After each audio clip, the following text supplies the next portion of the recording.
You're listening to the AZREIA Show. If you're looking for quality real estate investing information that you can trust, you've found it. Stay tuned and join the tens of thousands of members that have already benefited from AZREIA, your home for education, market information, support, and networking opportunities that will advance your real estate investing career. So welcome. Thanks for listening to the AZREIA Show with your hosts, Marcus Maloney and Mike Del Prete. We hope you enjoyed this episode. If you found this information valuable, thanks for head over to AZREIA.org and learn more about our community. Wonderful myself. So welcome back to the show. Today we're going to dive into the most important milestone in your investor journey, and it's your first deal. Right? If you always remember the first. And that's normally the hardest one to complete, right? The stumbling block. Yeah, it could be getting to that first hurdle. Mental hurdles. It is. Yeah, man. And you know what? And it's not just your first deal, but it's any of your first in life, right? It's always, you try and conceptualize it, try and think it through. You know, a lot of people always say, visualize everything till the end, right? And you get stuck in that visualization phase. But we want to talk about, some of the things that we overcame to do our first deal, some of the things that you may be struggling with right now to get your first deal done. But we want to let you know that no time is better than the present to get that first deal done. Correct, Mike? I agree. Let's get it. All right. So whether you're afraid, stuck, or you just don't know where to start, we got you today. We're going to cover quite a bit. So today's blueprint is everything we wish we knew before our first. Yeah.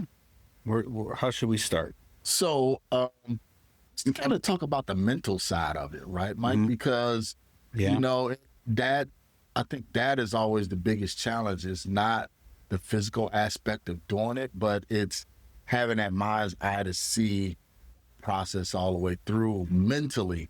Because they said whatever you create in your mind, you create in the physical realm. So let's just kind of start there, man. What were some of the roadblocks? First, according to NAR, National Association of Realtors, 87% of real estate investors say they delayed their first deal by 6 to 12 months, longer than it should be. What do you think?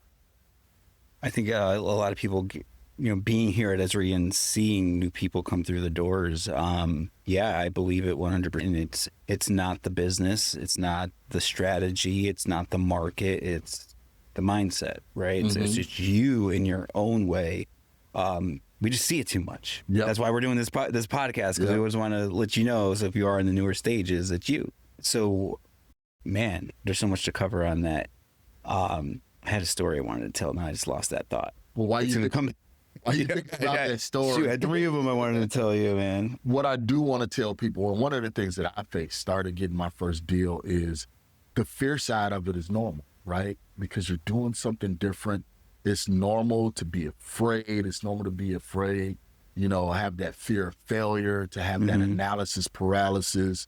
You have the fear of not having enough money, the fear of looking stupid, right? One of my roadblocks getting started was like, I went to school, got all of this education, then I shifted into real estate, into a new realm. I'm like, man, I'm going to look stupid because I got all of these degrees, but these people out here that have no education, they're running circles around me. Yeah. So am I going to look stupid, trying to play catch up after I spent $100,000 in student loans and education and stuff like that? So the fear is normal, right? That's true. It is normal. I remember I went to a seminar, and it was like, one of those push button businesses kind of thing. And then when they say, all right, this is the deal, everyone runs to the back of the room and swiping their credit cards. So as everyone, it was like a computer, it was like $17,000 computer, and it's going to make you money or whatever it was. But me, I was young. I was like, oh my God, I don't have $17,000. And the guy said, if you're not going to buy this thing, take one lesson from today and go buy this book. It was Think and Grow Rich by Napoleon Hill. So that's all I could afford. Went to the half price bookstore and bought the book. And memorized that thing and applied everything in there. That would be one key I'm going to give away that I remembered. But the other thing for you listening, since we're in the beginning, is I know how I was. I didn't want to talk about mindset. I wanted the information. Show me how to make money now because I'm broke and I want to change my life. So tell me the exact steps I need to do, not all the mindset stuff. Going back, looking back 15 years in the business or even more as an entrepreneur, it's the number one thing you need to know. So if you feel impatient right now, just keep that in. This is the piece is most important, that you're always going to be learning. You're always going to be growing that mindset. Yeah. And one thing I could piggyback off of that too also, Mike, is not only on your first deal, but even as seasoned investors, right? Sometimes you go through that lull and it's, man, I need to buy something. I'm not doing anything. I don't have any activity that's going on right now. And then you start looking at deals, you start analyzing deals, you know, through that skew of, man, I can make this work. I can try and make this work. I can try and make this work. So just kind of piggybacking off of what you said about, you know, analyzing and you're looking and start feeling impatient. All of us kind of go through that throughout our career. So yeah, if you are stumbling, or the successful people I've noticed is it's the ones that can so when you're in that lull, like you mentioned, are the ones that can identify that they're in it and get back on track as fast as possible. If you're 6 months, 9 months, 1 year or more saying, oh man, I got to get back to it next weekend. Oh, you know, I'm going to make that call. I'm going to go read that book. You know, the longer you push that out, it's just going to be harder, and you're just building a new habit of unsuccess. You know, unfortunately. So get back into it. Don't lie to yourself. Get right back in. So few things that, you know, just kind of starting on this track, right? A couple of good books that you can read is Millionaire Real Estate Investor. That's a good one. Rich Dad, Poor Dad, right? Great one. And you know what? One of the things that I always find is when you're in that lull, read a book or listen to a podcast like this, and it'll start getting that energy firing and get you motivated to get out there and continue to take action, right? So that one, Tony Robbins, motion creates emotion. Yep. So you got to move. He would even say, if you're just sitting there, you're a little in front of your computer for hours, he's like, lift your hands up, snap, snap, snap. You got to snap 50 times. Like 1, 2, 3, 4, 5, 6, and just that there, it just starts getting you going. And then, was it T. Harv Eker? The Millionaire Mindset? Is it thoughts create feelings and feelings create actions? So, right, start thinking, like you're mentioning, you know, I need to do this. I want to be here. Those thoughts, yeah, man, start positive thoughts, good thoughts, right? Create those good feelings and inspire you to move. Yeah. Get off your butt. That's it, you know. So talking about the whole mindset thing, right? And, you know, it's probably somebody listening like you were in that phase where it was like, I don't want to hear the mindset stuff. I want to hear, what do I need to do right now? I want to hear what's the action step, Mike, that I need to take?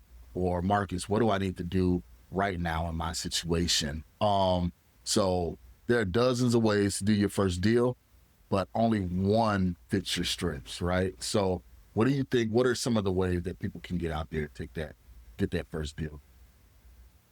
Some of the ways to get out there and get their first deal done would be to, well, here at AZREIA, we say horizontal learning, right? So you got to start building that investor identity, right? Sometimes, but you just don't know what you don't know. You don't know what's out there. You don't know who to trust. You don't know where to get the right information. You don't know anything. So you got to go horizontal. So I can share what AZREIA does, right? So it's like we have subgroups. So we have multifamily, fix and flip groups, women's group, cash flow 101 board game. So you just go meet the people. Go and every subgroup has an expert leading the group that's in today's business, that's been doing it for a decade. So talk to them. They want to talk to you. They want to answer your questions.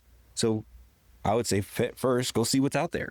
Because you know what your personal situation is. Like, you know, if you're you're broke and have nothing. Yep. You know, if you have a career and you want to plan for retirement, you know your kind of situation. So it's like when you're talking to the wholesaler, you're talking to the flipper, you're talking to the private equity, you're talking to all these different types of people, you're going to start seeing what resonates. Yeah. And then once you figure that out and you go through all the trainings or programs that we have to offer, then you go vertical once you pick and go all in. So there are a couple, right? For getting that first deal done, like you can do a house hack, right? Yep. Yeah, let's go through those. Yeah. Live in one unit and rent out the rest. Or if it's a duplex, live in one unit, rent out the other. That's a great way to, one, learn about cash flow. Two, you can learn to keep more of your money in your pocket, right? Because you can have your tenant pay the mortgage, which should cover the mortgage, right? And all of your income, you can save that. So now you can go and buy another. You learn how to be a property manager. Yep. You're dealing with people, you're tenant screening. Actually, can you move the hat real quick to show the book? So Patrick Allen, our subgroup leader in Tucson, which does a beginner's training as well. So that's on our website. He goes over the concept of house hacking, what it is and how it works, and you make your choice if it works for you. So, house hacking is a great way, and you get to leverage primary residence type loans, right? Yep. So rather than coming up with 20-25% down, now you're at 3.5%. Maybe you get a grant, wipe that out, right? So get with a good loan officer, which we have here at AZREIA, and check out the house hacking book. Good one. Yeah, I love that.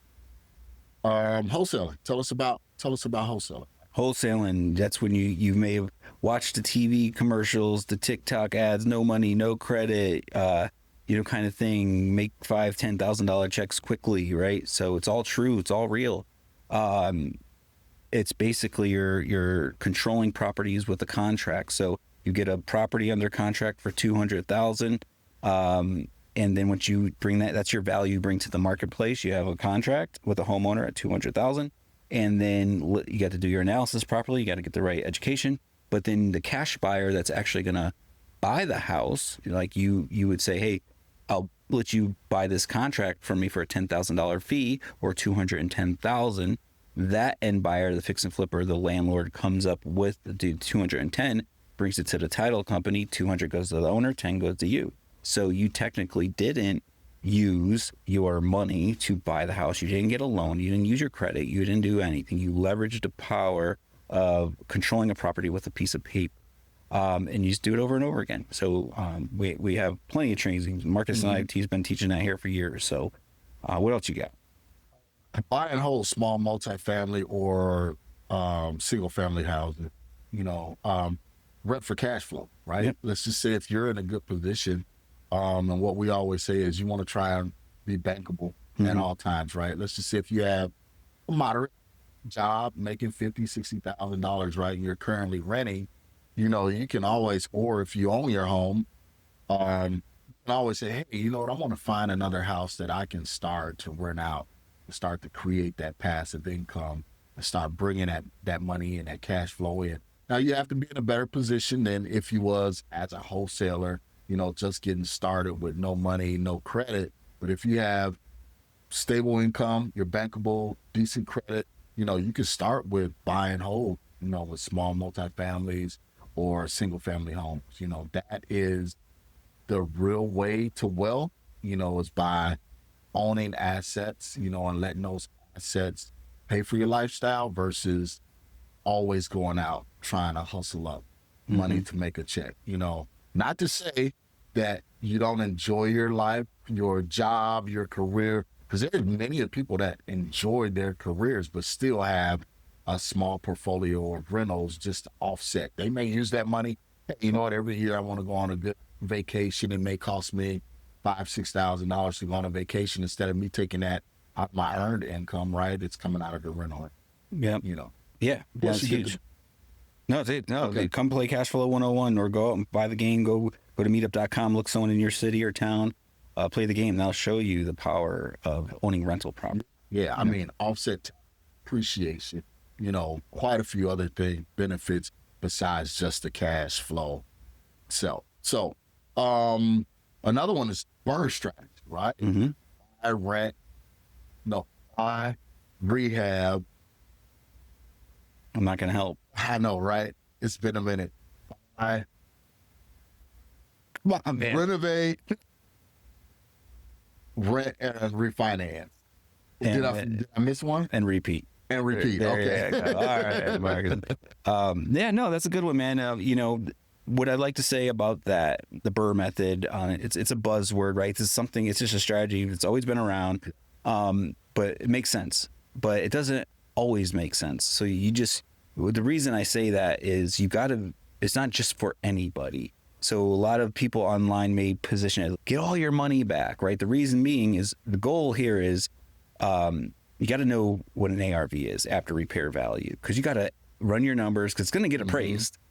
So you got to look at this property and you got to buy it low enough, right? So if it's going to appraise at $300,000, the bank is, depending on the bank you're going to, you just got to be really in line with your loan officer and your bank as well. They need to understand what you're doing. So if it's $300,000, they're going to lend you 70 to 80%, whatever the bank is, of that $300,000 appraisal. Yep. Don't know my math, so don't hold me to it online. So let's say they're willing to give you $250,000 after you refi it, right? You buy it low, you buy it ugly, you fix it up, right? You renovate it, you rehab it, you rent it, right? So then you go to refi. So you're working it backwards. So now you know the bank will give you $250,000 after you do all that. So the goal is to buy the property low enough, renovate it, and get it to that and rented, so you can get that $250 and pay your hard money loan or pay yourself back, get all and recoup everything 100%. That is the goal. The part though is it doesn't always happen like that, you know. So that would be the ultimate goal of the BRRRR, right? Then now you're like, hey, wow, I bought this house, I got every penny I put into it, I got back, and it's pretty much like infinity return, and it has the cash flow. So you got to do all that upfront analysis, know your ARV, you got to know what the rents are going to be, you got to know what your mortgage payment is going to be. You don't have to take the $250 out. You could take less out if there's room, right? You know, but just, you got to buy it low. And some people promote it and sell courses on it. It's like candy just falling from the sky. Just know the variables, read a book, get the education. So true. But there's opportunities out there to do that. Then you have creative financing, right? Lease options, seller finance, subject to these strategies. You know, you're really leveraging your experience and how you can help the homeowner.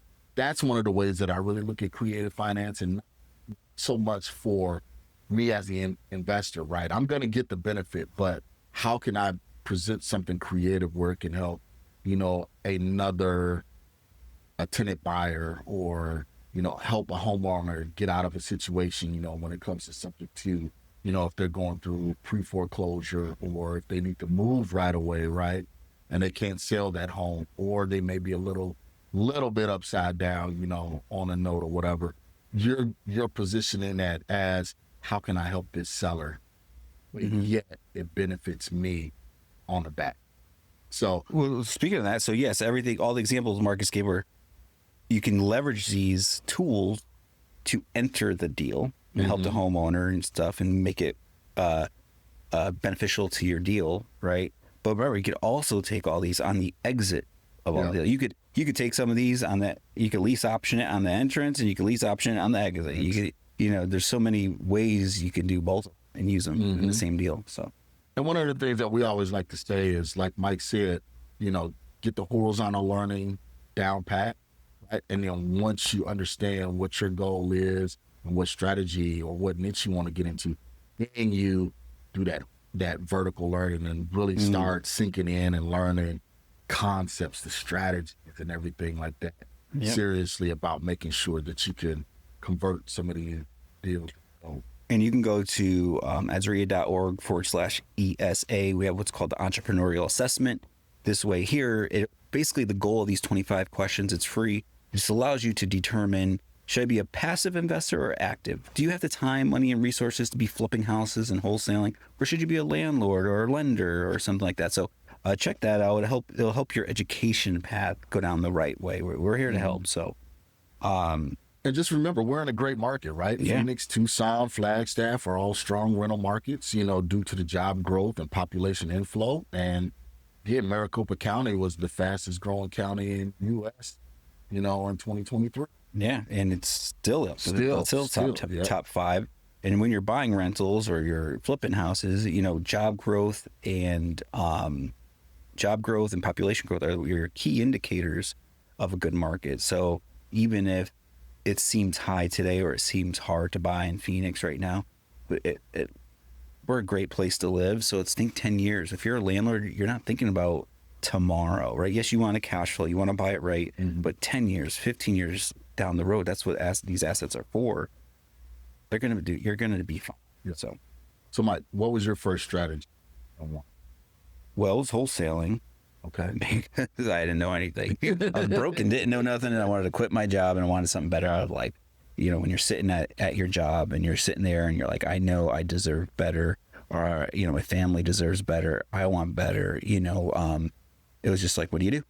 Right. So me, it was wholesaling, and that's what I found. That gentleman, Tyrone Taylor, he had 100 free videos on wholesaling on YouTube, which was unheard of at that time. There was no ChatGPT.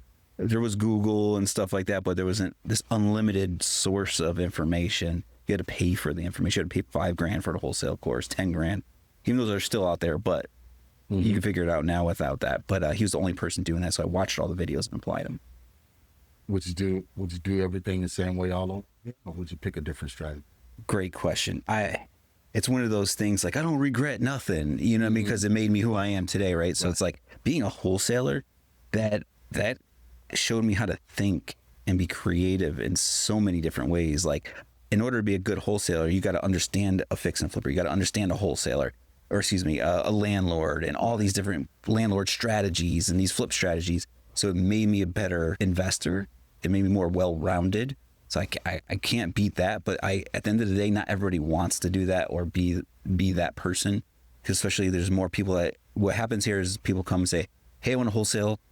It's a little money risk to make a chunk of money. I'm going to take that chunk of money and start flipping houses and make bigger chunks of money. And after I make those bigger chunks of money, I'm going to buy my rental property. That could be 1, 2, 3, 4, 5 years later. You might get your butt kicked up and down the street, and then you might quit, right? For all I know. So, but in today's day here at AZREIA, if you sit down with us, we can show you how to buy a rental property in 30 days, right? Or just by looking at because you just don't know what you don't know. Because like we said, with the house hacking, the BRRRR, depending on your job and your credit, like there's investment loans, there's the DSCR loans, which Andrew Augustiniak is great at. You have access to HELOCs. Like, we just have to sit down and say, what are your resources and where are you at? And I guarantee at some level we can show you how to get into your first rental property within the next 3 to 6 months.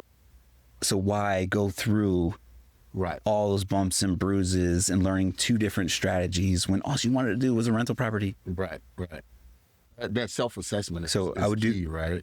Because not only the self-assessment to know where you're going, but the self-assessment to show you what you need to do in order to get there, right? Because you may have the tools already. Yeah, you may, with the appreciation in the market, you may have a house that you could do a HELOC on, and you have $150,000 to buy your first one, get started.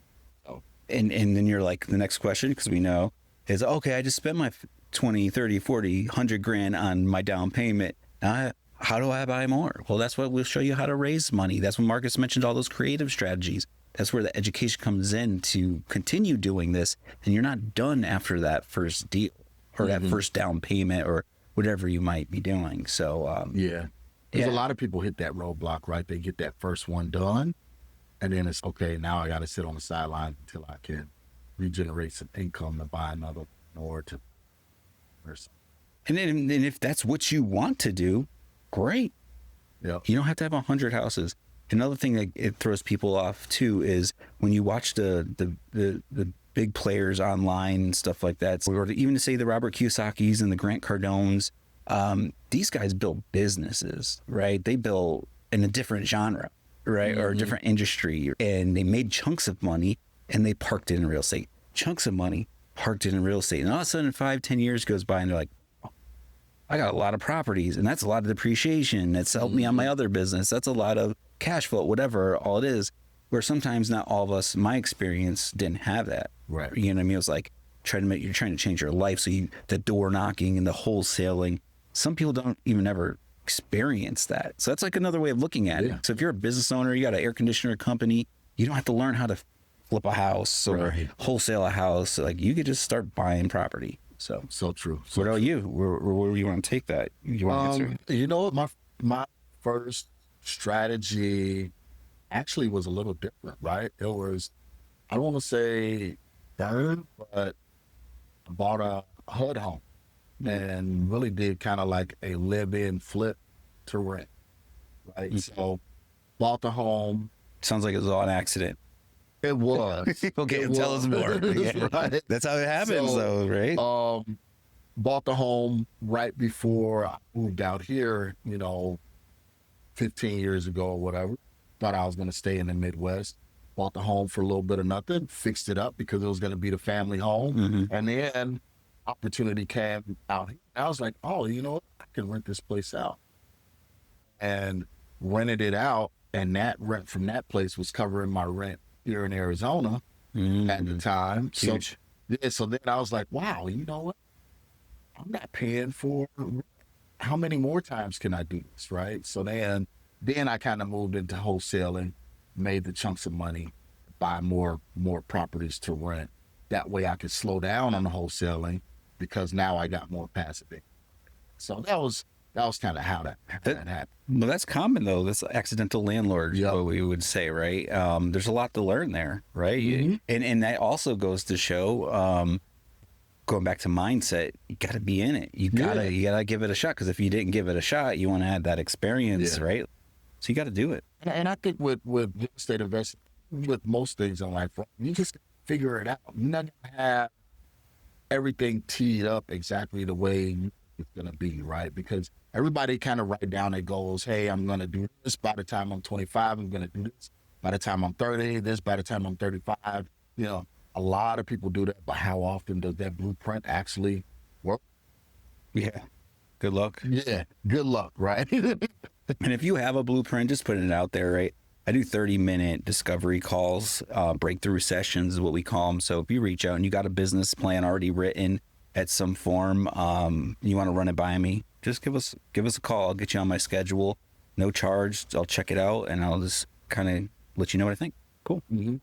And kind of pivoting to that, right? So I was trying to self-manage that property.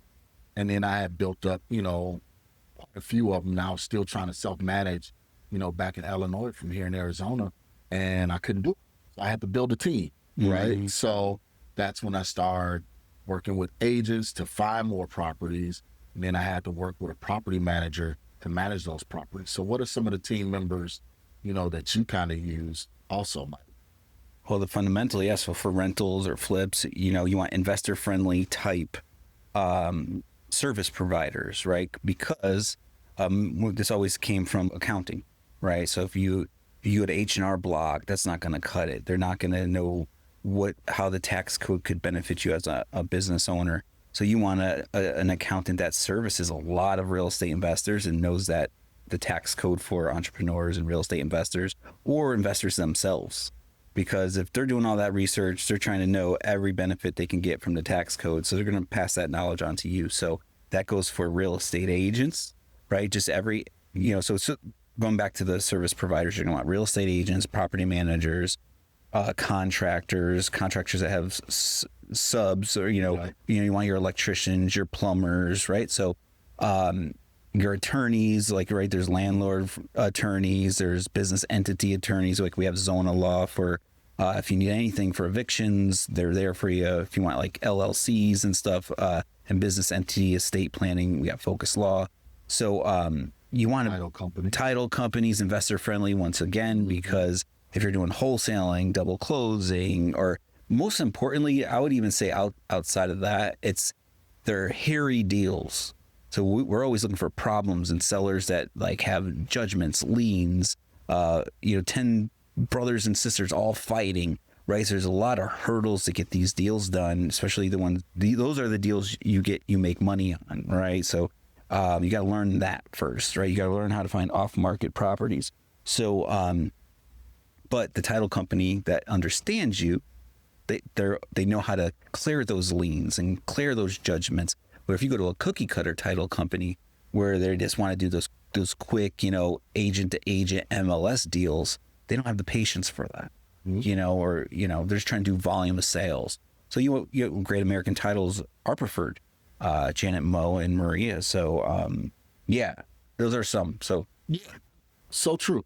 And like you said, you guys are AZREIA members, so we really have all of that in-house. So whatever you need, really just go online and you'll see all of those service providers, that we work with, and start building your team. Yeah, they're here, man. There's some new business associates. Business associates are, like I said, accounting, attorneys, insurance, right? But then we have trades, right? The AC, pest control. So we have both sides of people that are vetted, been with us for years. Our members use them, so they have any complaints on them, they won't be here, right? So if you're new, you're like, okay, where do I start? Who do I use? Well, they're here for you as a member to ask them questions and even have some benefits and discounts for you. So it's all here. You don't have to use them if you don't want to at the end of the day, but at least they're here to help and give you some insight, So build your team.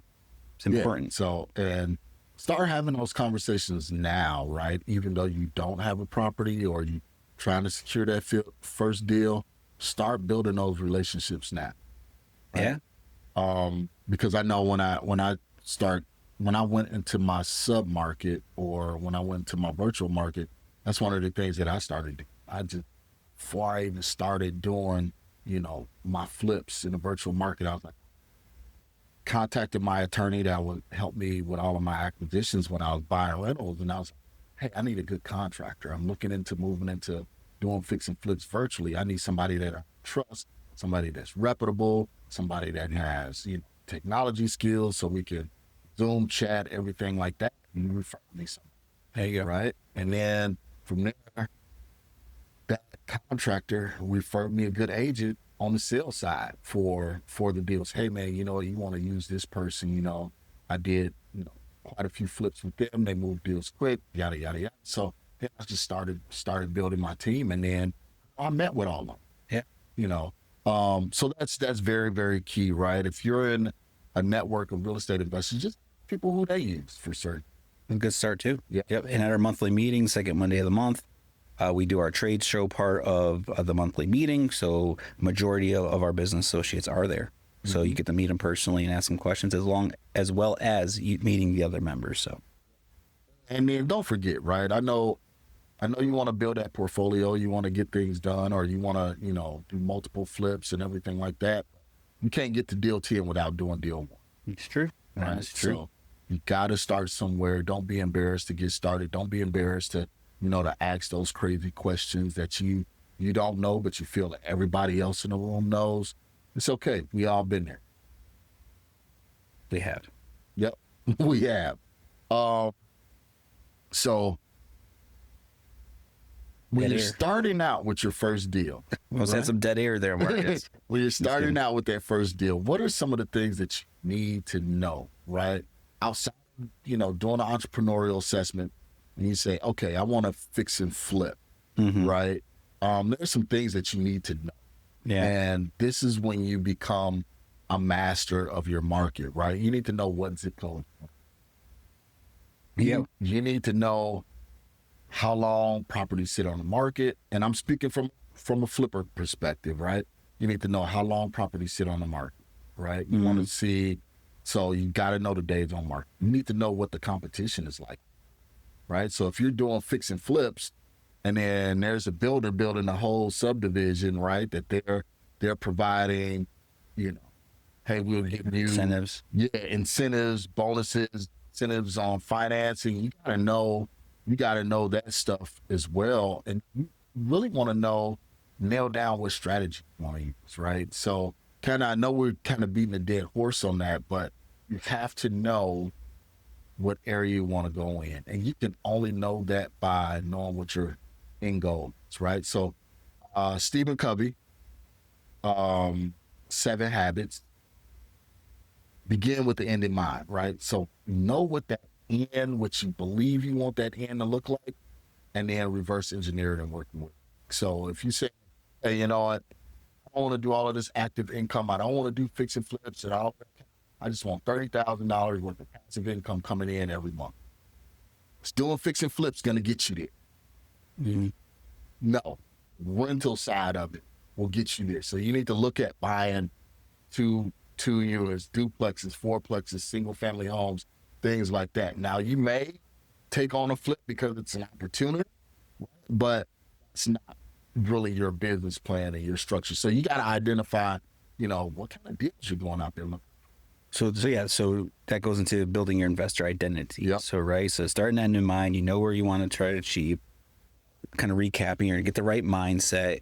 You're going to go to networking events. You're going to meet the business associates. You're going to ask a lot of questions. You're going horizontal again, right? We're covering the horizontal. Everything's being covered, right? So you're, going to the beginners group that we do. And now you have a good baseline. You talk to other experienced people. You got some good feedback. You read some books. You listen to the podcasts. And it's kind of like, okay, cool. Let's build out I want to flip. That's a part of my investor identity. But what is that? Okay, I want to flip. Now what? So investor identity, meaning he said zip code, right? So now you got to start honing in and what neighborhoods, right? So who do you want to serve? Do you want to be in the hood? Do you want to be in luxury, right? Like you got to figure out, you want to be in the middle of the road? Who you want to serve as a fix and flipper? And then, so it's like that will determine, hey, I want to do single family, condos, mobile homes. What is it? Do you want 2-car garages, carports, pools? What do you like? What do you don't like, right? So you got to start understanding that. What's your risk tolerance? How much money you want to make on these deals? Then you start building your team and so on. So you got to build out who you are as an investor first and foremost after you pick that strategy. There's a lot of good things about that. And one of the things that I like to tell people is when you're doing that investor identity, come up with your purpose statement or mission statement or something like that, right? Because right now, mine is I'm a multi-generational housing provider. So I provide housing for, grandmothers that may have their grandkids or, multiple generations living in a home, right? So it may be grandma, daughter, and grandson, something like that. So you want to know exactly what service you're providing to the community. So if you're a fix and flipper, like you said, Mike, I provide fix and flip opportunities for investors that's dealing in C-class neighborhoods. Right? Well, because there's investors that cater to first-time home buyers. They get started. They do starter homes. And then there's people that cater to people with second, third homes, like in higher end areas, right? So yeah, great point. So like you said, it may be real estate investment, and the only thing they do is luxury, high end, right? Yeah. It all depends on that risk tolerance. Or you may want to be that individual that says, okay, I want to get into the invest, right? And we see this all the time. I want to get into fixing and flipping, or I want to get into owning some apartments. Just don't have the bandwidth. I don't have the time to do that because I'm a professional chiropractor, something like that, And you have opportunities, within AZREIA where you can say, oh, okay, well, this person is doing a bunch of fix and flips. How about I just loan some money to this person and I can get a return on it? Yeah, knowledge. So every deal, there's 2 parts, knowledge and time, money and credit. We're giving the keys away how to raise money. Yeah. So at the end of the day, you're a chiropractor or you're some type of income earner, you inherited money, whatever it is, and you're just like, hey, I got work, I got business, I got piano lessons, I got soccer practice. Like, I don't have time to go learn a whole new strategy because you guys are starting a new business. This isn't a hobby. At least, maybe if you're like, hey, I want to buy 1 house a year and you have an agent and go find that retail turnkey property, maybe it's a hobby, right? But yeah, so at the knowledge, time, money, and credit. So you're going to you want to be the knowledge and time. If you're an AZREIA member, you're coming here, you have everything we talked about. Everything we're talking about today, you have in line, right? Which also leads to, how to create a deal. You know what a deal looks like. You know how to make a house turning into money. And then those people that want to be in real estate for the benefits, but don't have the time and energy to do that, they're going to want to talk to guys like Marcus, myself, and you. So, yeah, it's great. It's all here. It's all, like you said, you may, as the professional, you may have the time and the credit, and that investor may not be bankable, like we were talking about earlier, and they can leverage your credit, your money to get you into great deals, right? And that's the whole thing with investors is you want to be able to provide great deals. You want to be that service provider. And that's one of the things that most AZREIA members do, is provide a great opportunity for you to, get a return on you. Yep. Real estate takes money, but it doesn't need to be yours. How about? Yep. Where else are we going? Where else are we taking this, Marcus? You got to know what type of deal you want to do. Do you want to do single families, or do you want to do multifamily? What's your exit strategy? You want to Very true. Buy and hold, fix it, or sign. So it's just knowing all of these things that you need to understand. And then the thing is, you got to know where you're getting the money. Mm-hmm. Yep. We told you how to, in short, how to partner up by leveraging knowledge, time, and money and credit. That's the easy way. And it's right in front of you. A lot of people, going back to other scenarios you were mentioning, right? People want to see the proof of concept. I want to make sure I could do this first before I borrow someone's money. I get it. Partner up with someone. Partner up with Marcus and a Mike or someone, or someone that's experienced. Do a deal with them. But the money, if we just sat down with you for 10 minutes, I guarantee, I don't care where you're at in life, the money is there. Yeah. I'll give a quick example. I have an uncle in Seattle, and he sees what I do, and everything like that. He's like, man, he's a nurse. He's like, I want to flip houses. I want to get into all of that. I said, you don't have the time to do any of that. I said, but I can help you, get a return on your money. I can help you, still be an investor without you physically swinging a hammer or anything like that. And we partner up on deals. And, I take his money and put it into a cash flowing asset, or put it into, a fix and flip project that we're doing, in Illinois, and he gets a return. And he's in Seattle, and he don't have to do anything. I just contact him and let him know, okay, this is where we're at on the project. This is, we got dividends coming, quarterly, monthly, annually, however he wants it. And we just turn that money for him. Yeah, if you get the proper education up front and you know how to buy the property right. Me and Marcus, we bought a property in Mesa a couple years ago. We bought it very well, pre-foreclosure, and we were going to do very well on it. So we thought the blueprint looked really good. However, market changed. If you guys remember, the interest rates doubled overnight practically. The market stopped. And we got this property, but it took 9 months to sell or something like that, where we thought it was going to be 3. But we bought it so well and bought it right and followed the fundamentals that we teach here. And we literally broke even, like to the penny almost, right? We may even made a penny or two, but we broke even at the end of the day. We're stressed out, like, but because we didn't know when it was going to sell, but we did what we had to do, but we're patient. And everyone got their money back. Everyone got reimbursed, and it worked out because we stuck to the fundamentals and we didn't get all, into the hype, and we weren't speculating and, all that stuff. So stuck to the basics. The good thing about it, Mike, us partnering together on that deal is, first and foremost, if we're working with an investor that's just a passive investor, we may take a loss, but they won't take the loss, right? So we may go on to a deal and we say, man, you know what, Mike, I'll make any money on it. That's okay for us not to make any money, but we're going to make sure that investor is whole. So just always keep that in mind. If you're looking to partner with somebody and you're being passive, just make sure you vet that individual and make sure they have that mindset. And then depending on how you structure it too, if someone's putting up all the money or majority of it, they always have a lien position on it or something. So they're protected. Not to dive in too deep, but there's a lot of things there that help that person. So don't let it stop you. All right. So some of the biggest mistakes, and what are some of the takeaways, on today? So I know one of the common mistakes that investors make, is overpaying. overpaying for a property based on emotion. Hey, you know what? I like the neighborhood. I like the area. My auntie used to live there, whatever. I think I could pay a little bit more for this property. So that's a huge mistake. Yeah, I'll if I lose on this one 10, 20 grand, it's my education. Right. I'll learn from it. Yeah, you definitely are going to learn from it. You might be out of the business too. Yeah. Yes, something like if that happened, I get it. Right. But we're going into this to profit. This is a business. True. Right. Yes, I agree on the education. Nothing beats experience, actually doing it, lessons you learn, nothing beats it. Are there some bumps and bruises along the way? Yeah. But that's not your plan. You understand? Yep. Estimating rehab costs. How often does that happen? Yeah, that always have a buffer. Always have especially since we're on a new person topic.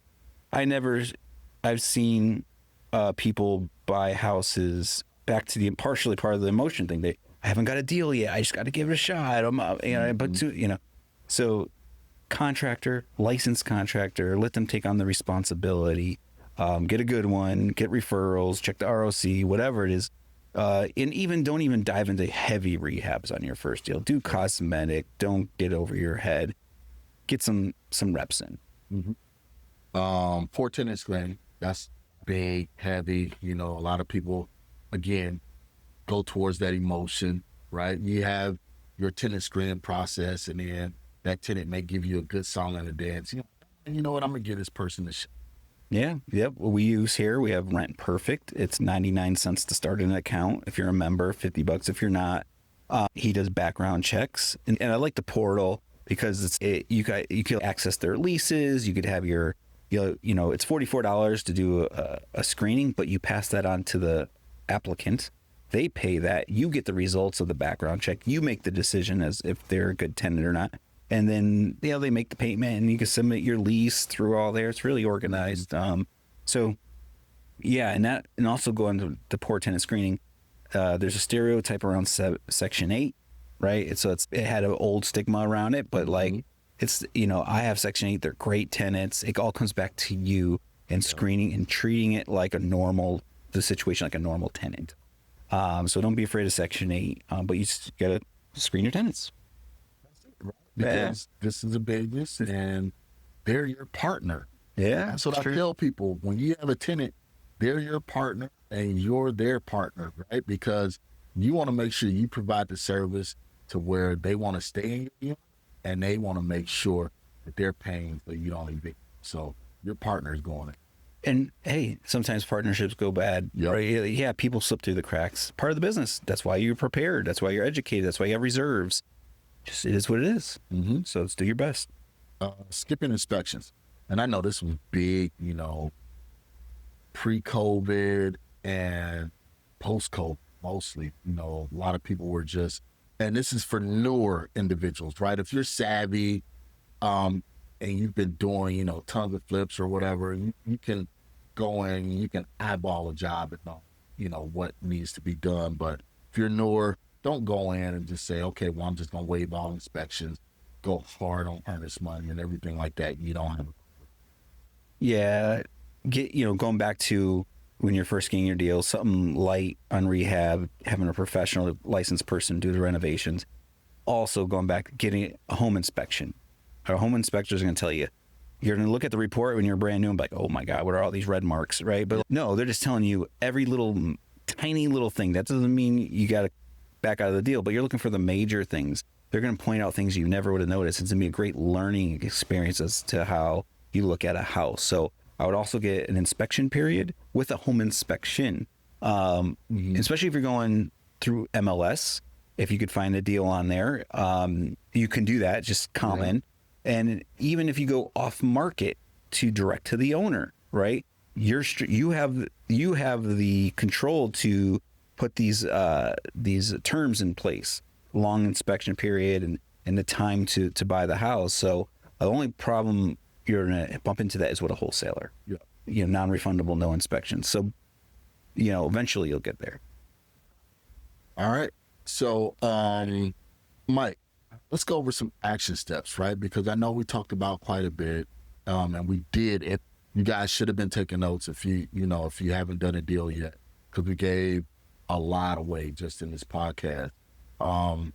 So some steps to share, right? One of the things that we say, pick a strategy that fits your strength. That's one. Horizontal. Yep. Go horizontal. see what's out there. Yep. Then after that, after you know what's out there and you know what you want to do, identify your area, what location you want to be. Investor identity. So don't say, all right, I'm here in Phoenix and, hey, you know what, deals look good in Arkansas. I could pick up houses for $30,000 in Arkansas. Don't do that. Please do not do that, because you don't know everything about Arkansas or Chattanooga, wherever you want to go. Start in your backyard if you can. Yep. Maybe one day Marcus will put out a state investing course, but we'll see. Okay. Sounds good. That's what we do. Estimate what a good deal looks like in that area, right? Mm-hmm. So you want to make sure to evaluate deals. One of the things that I always tell people is, when you're getting started, just join every wholesaler's list in that area, right? And just start analyzing the deals that they put out. Analyze them. Not going in, saying, hey, I'm going to buy this, but just start doing homework. Start analyzing those deals, and that way you can understand what a good deal looks like. And then come to AZREIA, right? Get feedback, network, refine your plan, and understand exactly what you want to do. So do the entrepreneurial assessment, take some time, meet with Mike, right? So you can have that investor identity. So you're not going out there, with a shotgun, just trying to blast everything, but you can go out with it as a sniper and know exactly what you're looking for. Yeah, man. And so you'll come here, you'll network, become a member. You're going to get Home Depot discounts. You're going to do the entrepreneurial assessment. You'll take the launch pad, which is a 4-hour class, which is business planning. We do it every 7 weeks. You'll plan out this plan more in depth and thorough. Then you'll purchase the bundle. The bundle is $299 for members and has over 16 hours of training. It shows you how to comp and estimate repairs. It shows you how to market yourself, negotiations, contract class. You get 10 different contracts with this. There's a bunch of stuff in the bundle for you to get. Then you got to get an LLC, right? You got to be professional. You got to protect yourself. Focus Law does a $385 LLC with an operating agreement for real estate investors. Yes, there's cheaper ways to get it. So you can do it yourself for $80. Mm-hmm. That's fine too. Whatever you got to do, get the basic fundamental education before you pay for some big course or something.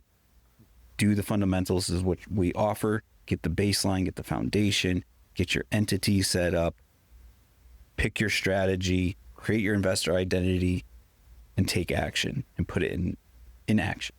There you go. So Mike, great words of wisdom. So the first deal blueprint, think the podcast went well. Yeah, fun. Give us feedback. Yeah. Let us know as we post this on social media. If you got questions, drop some questions down there in the post, right? And we'll jump on. We'll answer some of those questions, see what we can do to help you. But most importantly, do the entrepreneurial assessment. Come in and let's get you started in the right direction. Awesome. Thank you. Thank you for being here. Thanks for listening to the AZREIA Show with your hosts, Marcus Maloney and Mike Delprete. We hope you enjoyed this episode. If you found this information valuable, head over to AZREIA.org and learn more about our community.